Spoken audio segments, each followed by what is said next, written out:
Hello, hello mga ka-garden, mga ka-plantita, plantito. Share ko lang, ito na yung na-transplant ko guys.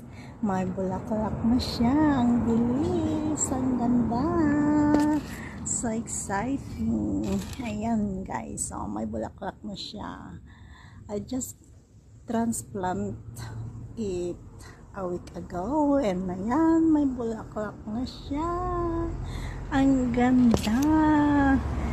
Napaka-enjoy pala yung guys, yung mag-garden. Kaya maganda yung may space ang bahay. Ito na yung pinagkuhanan ko guys. Ayan, marami pa siya. Marami pang pwedeng i-transplant. Ang ganda.